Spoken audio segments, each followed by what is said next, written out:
Hello and welcome to Lightways at Life Astrologer with me, Anna Isabel. And I'm so happy because I have an old friend joining today, and it is Israel Ajose. Hello, Israel. Hello. How you doing? Great to be here. Thank you for having me here once again. It's always a pleasure. Oh, it's a delight. And of course, I couldn't resist having you back because you gave a talk at the Astrological Lodge of London all about the part of fortune. Yes. And so nobody has been on to talk about the part of fortune yet. Okay. I'm the first one. And I thought, this is a good topic. Yeah. And so I messaged you. So let's begin with what is the part of fortune? Yes. So the part of fortune is it's basically an amalgam and a combination, and it's to do with the relationship between the sun and moon at our birth. And some people are born obviously on a waxing phase, some people are waning phase. It could be the gibbous phase, so as you know, there are 8 particular phases of the moon, and depending on the relationship between the sun and moon in the chart, the distance, depending whether it's a daytime chart or a nighttime chart. If it's a daytime chart, we take the distance, we count the distance, or we begin the distance from the sun to the moon, and we take that same distance, basically the amount of degrees, how far apart they are, and we project that from the ascendant, and wherever we come to, that is where the part of fortune is. And equally as well, if it's a nighttime chart, we do the same, but we take the count from where the moon is in the chart and take that same distance to where the sun is, and we take that distance and project it from the ascendant, wherever we come to is the part of fortune. So it's not a physical planet. It's a space that is based on the distance of the sun and moon at birth and combined with the ascendant, and that brings us. So it's a combination of sun, moon, and ascendant. So we need those 3 things in order to be able to discover what the part of fortune is. Now, what the part of fortune is, it is what it says on the tin. It is our fortune. And it's quite interesting because in many cultural beliefs, or if you want to say philosophical beliefs, all throughout the world, there is this idea that when we are created by our creator, God, the universe, that there is a sense of fortune that is being given to us.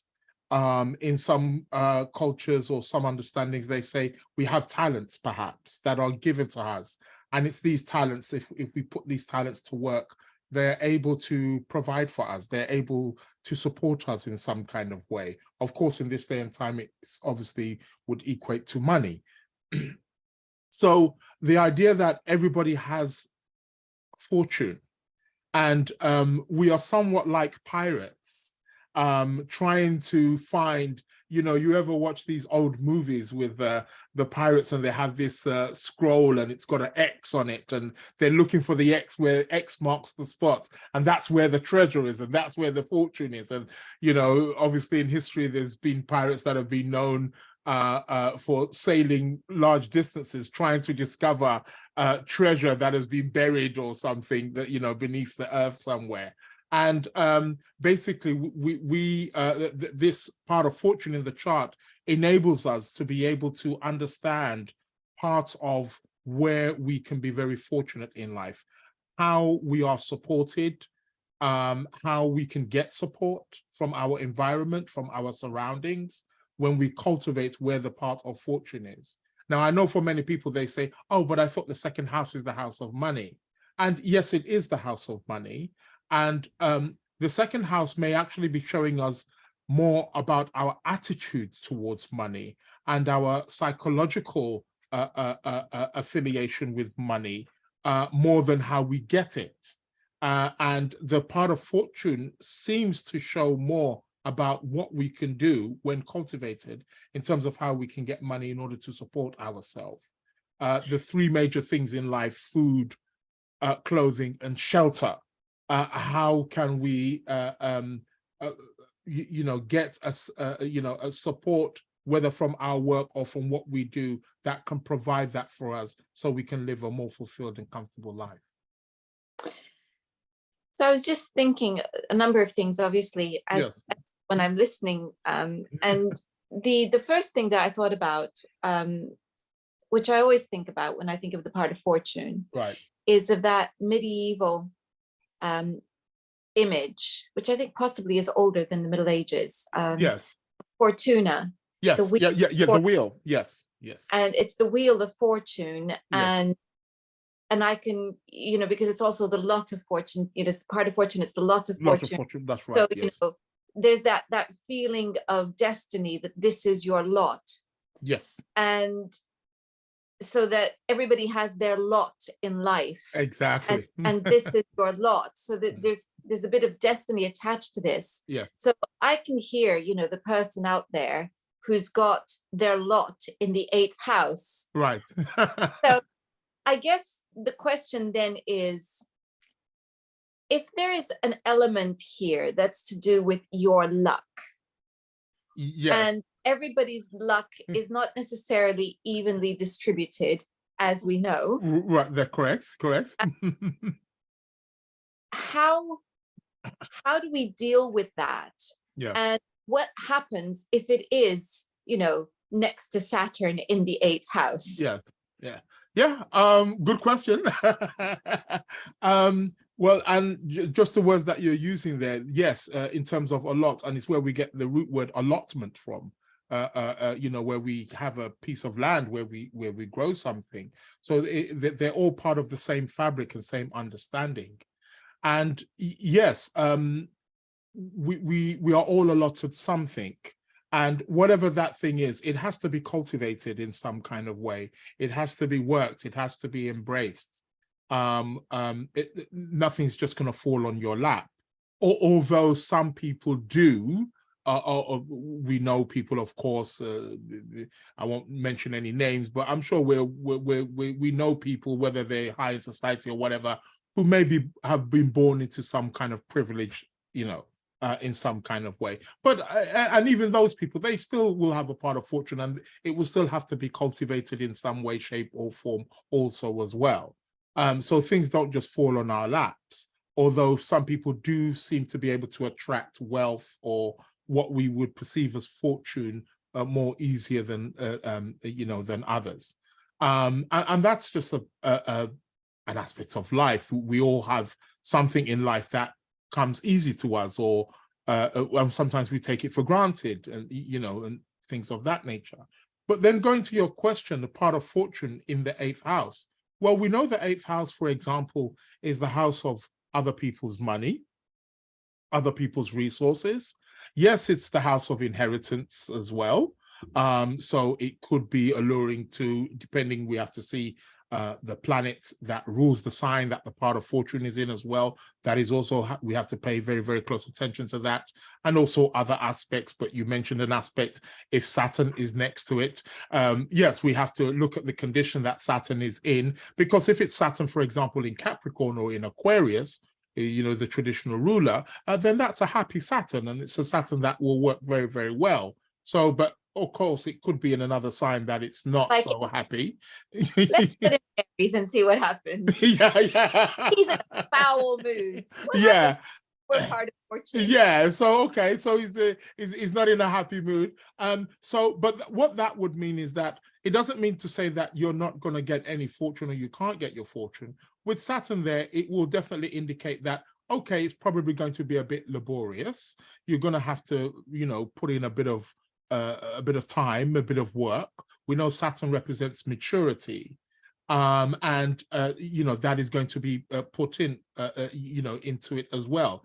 But also as well, we can also look at the symbolism on in terms of on a kind of vocational or job kind of level as well, because Saturn could also be showing us that perhaps maybe doing Saturnian things. So we know, obviously, in classical times and still today, Saturn rules agriculture. Saturn rules business. So to have part of fortune in the 8th house conjunct Saturn could be a very good, a viable way of perhaps making your fortune, perhaps through business, through investments, through other people's money, and building or tilting the soil, and perhaps maybe needing to maybe utilize other people's resources into farming and agriculture and things of that nature. But, you know, we know agriculture is not something, again, you need patience, Saturn, again, time, you know, because you've got to wait for the crops to grow and to yield. And, you know, some years are not going to be so good years. And was there rain or was there droughts and things of that nature? So it's going to be a kind of Saturnian kind of a way of being able to cultivate your fortune, but you can still get it. So Saturn doesn't necessarily say you can't have it. Saturn just may say, well, you're going to work hard for it and you've got to be patient. And you know, you're gonna, it's going to be something that's very enduring, you know. And so I asked the question because I wanted to make it clear, right, everyone, that yes. this is not so much about being lucky and fortunate, yes, as because I wanted to put it in one of the worst places. I didn't even ask you about the 12th house. I wanted to put it somewhere that yes, is less fortunate. yes, or it's considered challenging in some. Yes. And and at least I put it next to Saturn instead of squaring him. Yes. I just test that. Yes. You know, how does that work? Yes. Because as you said, there is this idea, of course, we all see it, that yes. what's fortune in terms of money Right. falls on some people's lap. Right. But it doesn't mean that they are happy. And I think for me, yes, the fortune, it's less about the material and more right. about how you find the path that gives you joy. Yes, yes. I mean, there is that element. What I would say it's a combination of both, and both are connected also as well. We have to remember that our psychological and mental way of seeing things is also going to affect us also physiologically also as well. It's going to affect our physical world. So I would say it's definitely both. And the ancients were very, very particular, and just as we are today, I don't think much has changed in terms of where they were very particular about where's your fortune coming from, where's your wealth, what's going to support you.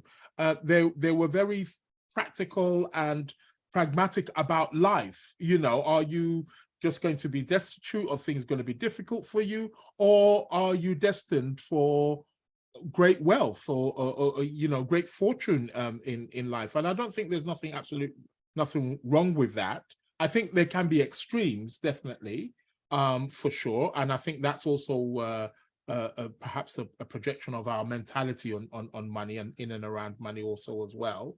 But I think that's very valid to say, you know, well, what is your allotment? What is your, and it's interesting because you used the word luck, and I subscribe to the idea that we create our own luck.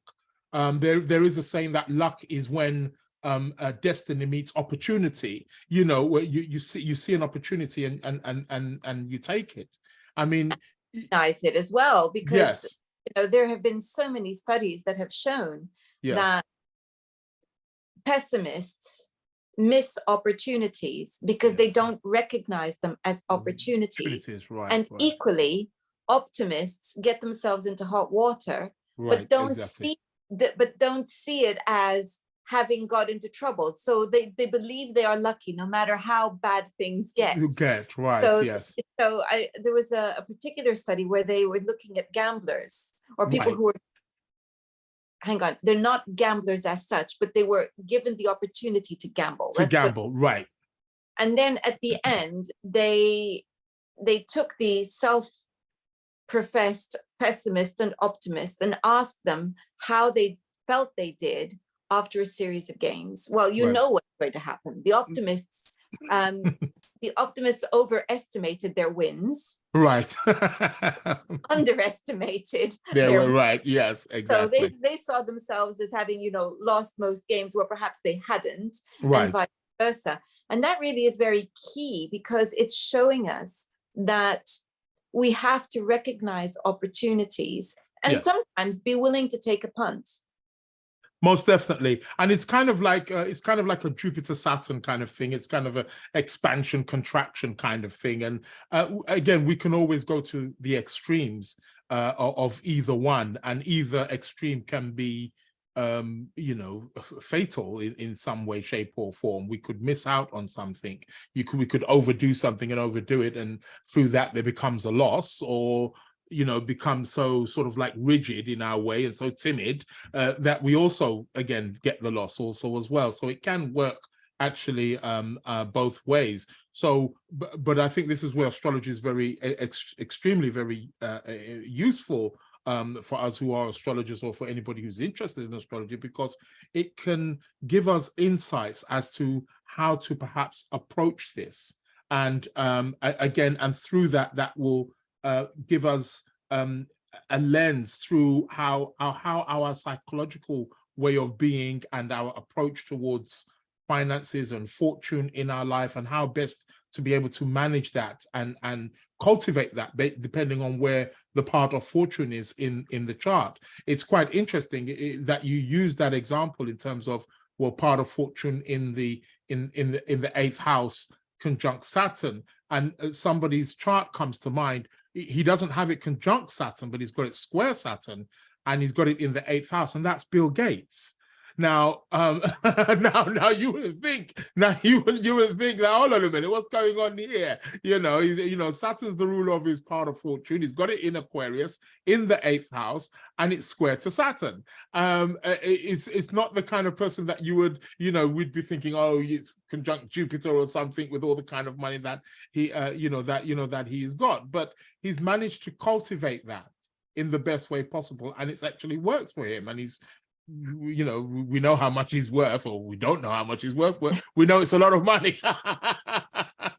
Well, actually, it's interesting, because did you say that the part of fortune in his chart is in Aquarius? It's in Aquarius, yes, in the 8th house. And of course, the very means by which he did it was through technology. Exactly. And it's all linked with the web. Exactly, yes.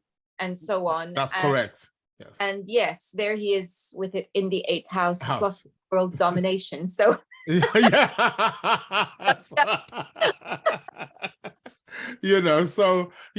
it's just quite interesting sometimes where the fortune exactly can be in the chart, or where it lies, and how it can definitely be definitely cultivated. So yeah, I just thought, sorry, getting a little more technical there, but I was just thinking, that's at least the partial reception. I don't know where Saturn is, but at least it's in Saturn's sign. So it's in Saturn's sign, and then Saturn in his chart is in Scorpio, right? House, which is actually kind of a good thing, actually. Exactly. I was just thinking about the sympathy between Scorpio and the 8th house. Right. Yeah.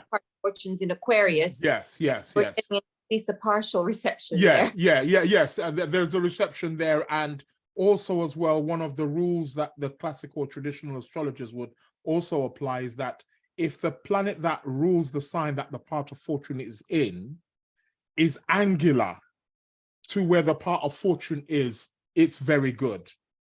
So if it's in either the same sign as the part of fortune, 4th away from the part of fortune, 7th, or in the 10th away from the part of fortune, that was considered very, very good. So again, I suppose that does give him a great advantage also as well. Yeah. Yes, gives him a bit of an edge. Yeah, definitely. Great example, though.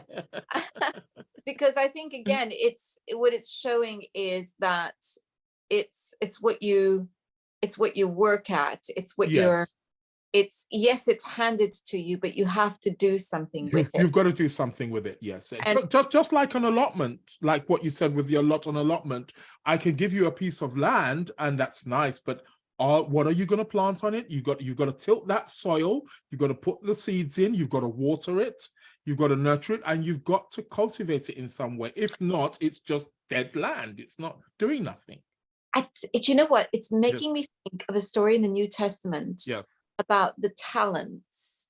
You've got the yeah, Jesus, telling a story about how the Lord gave a few of his people. Yes. What it was is there was a gentleman who had 1 talent and a gentleman who had 10. The person who had 10 talents was utilizing his talents, but the one who had the 1 talent saw no use of it, so he buried it. Yes. And when it came to judgment day and they said, well, what did you do with the talents that we gave you? He said, well, I only had 1 talent and I saw no use of it, so I buried it. And as a result, the judgment was, well, because you saw no use of that and you wasted, basically it's symbolic for wasting your talent. We're going to take that talent and give it to the person who has 10, who's utilizing his 10 talents. So that person now has 11 talents and you now again have none. And this is, again, I suppose we are kind of going into philosophical territory and the idea. I mean, I am open definitely to the idea of reincarnation and that we live many lives, and we pick up where we left off, kind of thing, and we make what we have. And yes, we may find ourselves in very difficult situations and circumstances. Yes, most definitely. But it doesn't have to stay like that. We can cultivate it, we can manifest it. And very often the answer is actually in that, just like the Buddha said, to live is to suffer, but it's to find meaning in that suffering. And it's in there very often where the creativity that's actually going to give you the wealth that comes out. Yes. The creativity bit is the very thing I was thinking about, because, I'm just thinking about, for instance, here we are. I had a sheet that was ripped. Right. And at the same time, I needed a sofa cover. And honestly, I couldn't find anything that I actually liked. Right. And what I decided was, or should I say, within a budget that was something that I considered reasonable. Right. So what did I do? I thought, well, I've got this ripped sheet. Right. What can I do with it? With it. And I turned it into a quilt. Right. With some other fabric, which has created this very unique and lovely cover. So that's a really good example, because I couldn't find what I wanted. Right. In a monetary sense, I couldn't find what I wanted for the budget that I had thought was reasonable. Right. Yes. But I saw the opportunity of using something else to create something. Yes. And I think that life has to be about that. So yes, we are straying into philosophy, but philosophy underpins just about every aspect of astrology. Yes. We could really get to understand the part of fortune. Most definitely. If we don't understand that, and you said it beautifully, and it made me think again about Fortuna turning the wheel. Yes. When it comes down, and your fortune. Yes. What part have you played? Have you been, or is it that you have not taken your lot and done your best with it? Right. And cultivated it to the best of our ability. Yes. And this is where astrology becomes a wonderful tool that can give us some insight into perhaps blind spots that we sometimes, it's a blind spot. We don't realize it, or we don't recognize that actually you've got something here that, if you look into that, the amount of time sometimes with clients, I say, well, you've got this, have you ever tried? And they say, oh, do you know what? I've always been, interested in doing that, or I wanted to do that as a child, or, or mom and dad said to do that, but I rebelled against it or something. And I'm like, well, give it a shot. Just venture into it. It's a, depending what house it's in, it's a large landscape. You can try different, but see what comes out. And the feedback I get is phenomenal. And that's where I really started to take this part of fortune very, very serious, because I've noticed a lot of quote unquote modern contemporary, and I'm not against that, because that's my was my first approach into astrology also as well, but they tend to discard it or throw it away kind of thing. And the idea actually, even of when we meet people or when we're talking astrology, it's very common that we will ask, the three major questions we ask is, what is your sun sign, your moon sign, and ascendant? And this idea of sun, moon, and ascendant, yes, it gives us a scope into the personality of the person, yes, but the origins of that actually come out of knowing you're part of fortune. Because traditionally, the moment somebody the moment you tell me your rising sign and sun and moon, I've got you made. I know where your part of fortune is, and from there I can then just prod it just in my head that, oh, that's the rising sign, sun, moon is there, so the part of fortune is going to perhaps in the 4th house or something like that. So I could suggest, okay, real estate or buying or selling properties or something like that could be a way for you to gain fortune, or maybe in the area of hospitality or something. So that is where a lot of that comes from. It's sun, moon, and ascendant, which are the three most basic, most important, personal, physical, physiological, emotional, spiritual parts of our being. And the part of fortune is a combination of all of those three altogether. So it's like a shortcut. It is. I was just thinking, because I'm currently doing a fabulous course with Kepler and the wonderful Marcos Patchett. Oh, great. Yeah. And I've just discovered, because all this time I didn't realize that the part of fortune in medical astrology also represents the body. Oh, yes, it's the body. Precisely because of the link with the ascendant. Yes. And I thought, oh, that's a nugget of information. Okay, yes. And if so, I always often find for people, if you notice hard or difficult transits to your part of fortune, the amount of times I've seen people get ill, including myself included, and when there is wonderful, if it's a trine or Jupiter or Venus transits to your part of fortune, you get a gift, money comes in, and things of that nature. Keep the eye out on your part of fortune. It's really, really, so part of fortune in medical astrology, yes, it's the body. One must take great care of it. Awards, I think it's Stephen Frost in one of his writings who talks about winning an award or being given an award on a transit to the part of fortune. I don't think it was the North Node. I'm pretty sure it was the part of fortune. Fortune, right. Yeah. So it wouldn't surprise me. Yeah. Yeah. So I thought, so it's definitely important and not something I would ignore in a chart. Yes. Now, and sometimes it's not money directly. So that's also another thing as well, because people are fortunate think, oh, it's going to be okay. It's not money, but it can be something that can be, again, if cultivated, it can be transformed or translate into money. It can be something that allows money to be able to come in, because it can be a talent. It's a gift. It's something that you're fortunate at or would be fortunate at once you're cultivating it. So it's not money directly. It could be something that it's like a diamond in the rough. You've got to polish it a bit, and you've got to, and once that's done, the gem's there. It's a map towards your treasure. Exactly. Yes, towards the inner treasure. And when we're talking about treasure, yeah, of course, physical money, we do need physical money. Of course, we want to eat well. We want to wear, suitable clothing. We want to have a nice roof over our head. So that is all a part of the package. But when we're talking, it's like they say, true wealth is one's health. So you want to also be healthy as well. And when we're talking about health, we're talking about psychologically, emotionally, mentally, and physically as well. They all support one another, and they're all reflections of one another also as well. Yeah, so, yes.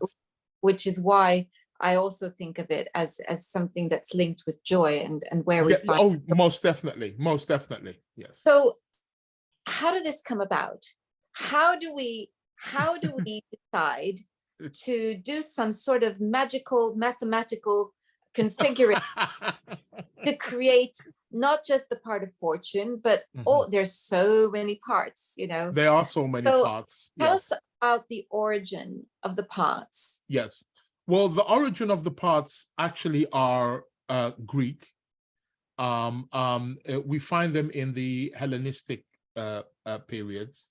What happened is during the medieval times, and obviously due to the rise of certain religious systems, you know, a lot of astrology, as we know, got pushed under, you know, quote unquote, dark ages. A lot of the information, the manuscripts, the origin Greek manuscripts, Hellenistic traditional astrology manuscripts got translated into Arabic. So it was taken on by the Arabs, by the Persians. So that's why when it went underground for such a long time, and then it re-emerged again, and during the Renaissance, people started to think that it was Arabic, because a lot of the transcripts that were being transcribed again, maybe back into English and French and so on, they were taken from Arabic scripts. So a lot of people thought, oh, maybe it's the Arabs that actually, but actually Project Hindsight then discovered that actually, no, it actually goes back to the ancient Greeks. And it was based on this concept of knowing that the two major planets in the chart are the sun and moon, because they are the luminaries. They were seen as the light, because they're not planets as so, but we do refer to them as planets in astrology, of course. But they were the luminaries. They were the ones that you know, the light that gave us the light. The moon by night, the sun by day, and then the ascendant being seen as the most important personal part of the chart, because that's to do, again, that's why the ancients referred to the first house or the horizon or the horoscope. You know, that when we use it's interesting because we use horoscope for the whole chart. Horoscope just means the ascendant. It's the scope of the hour that we were actually born. So they saw that the two luminaries and the horoscope were the most important, and they were able to see that with a daytime chart different from a nighttime chart, that the calculation, so it's based on the relationship essentially of the sun and moon, which are our two primary planets essentially that are really here to support us, sun representing spirit, moon representing body, and projecting that from the ascendant. And through the philosophical means, again, of fate and Moira, that is where that all, it's because it seems like it's, well, a chart seems like it's chance, just like pulling a tarot card is, why was I born at that time, and why should I have that ascendant, and why is my moon or sun in that house, or, you know, whatever. It seems like a universal game of chance, and that's the whole, you know, Moira thing, and destiny and fate all coming in. So they were able to synthesize sun, moon, and ascendant, and that is where the place where the part of fortune actually resides. And there's the two most important parts of the lots is the part of fortune, and then there's another part to that which is known as the part of spirit, and that's more to do with more the mental or psychological and spiritual aspects, whereas the part of fortune was more concerned with our earthly support and food and wealth, and where that was going to come from. So that is where the origins of it actually come from the Hellenistic Greek astrologers. So we've looked at it within the context of a natal chart. Yes. We've touched on its medical astrology application. Yes. What do we do with it in an horary chart? In a horary chart? In a horary chart, it can be extremely useful depending on the nature of the question. So perhaps if the question was to do with something valuable, or you know, maybe something maybe to do with the sales, perhaps to do with work. So maybe if somebody was asking, perhaps maybe, am I going to get the job, or something of that nature, and we saw maybe the part of fortune in the 10th house, that would be very, very good. So yeah, you know, should I buy this house, and the part of fortune happened to be in the 4th house, that could, indicate. So it could be very, very good, very positive, even if it was a question around love or marriage or relationship, and we saw the part of fortune perhaps in the 7th house or in the 1st house or somewhere very prominent, or it was next to a planet that was the significator for that question in a horary, that would be very, very good. Part of fortune plays a very big role in horary astrology. If it is conjunct any planet that is significator to the question, it's considered to be very, very good. Indeed, I actually, quite a few years ago, my cat went missing, and I didn't have it for about. I didn't see him for about 2 or 3 days, and I was getting a bit worried. Normally, he would spend a few hours outside, and he would come in. And I was just getting really worried, and somebody just said, just draw up a horary chart or something like that, and I did. And the planet that signified him was actually in the 12th house, it was the moon.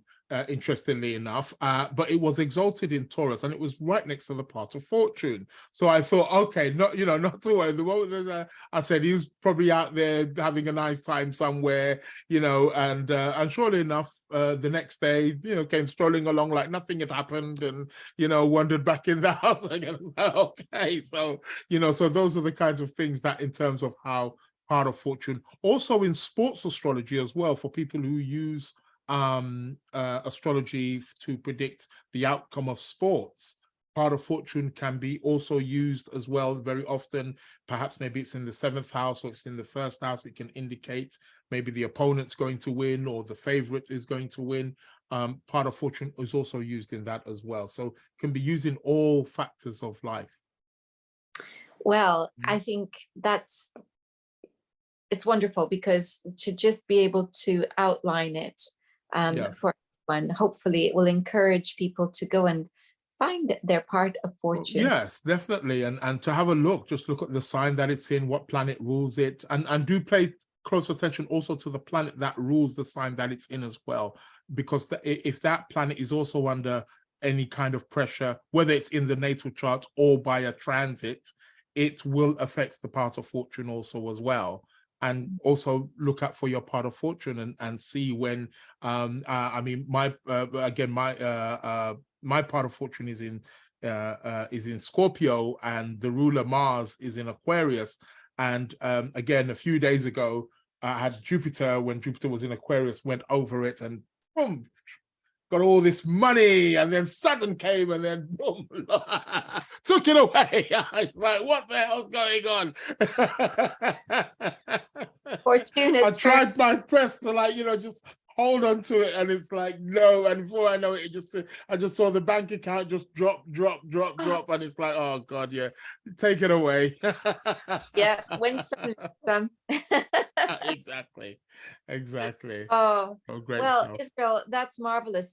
Now, if people wanted to actually watch the talk that you gave at the lodge, I presume that they can do that. Yes, they can do that. They can reach well, okay, there's various places where they can reach. I'm trying to give them the appropriate email address. So they can contact me directly if they want, and that is astrologyofthesoul@gmail.com. So they can email me there, and I can give them directions. Otherwise, they can also email me at Astrological Lodge of London @gmail.com. Astrological Lodge of London @gmail.com. And I can also give them the directions of also how to be able to go about purchasing it or making the payments. And then the link will be sent to them, and they can watch it as well. Fabulous. I'll be putting a link to both.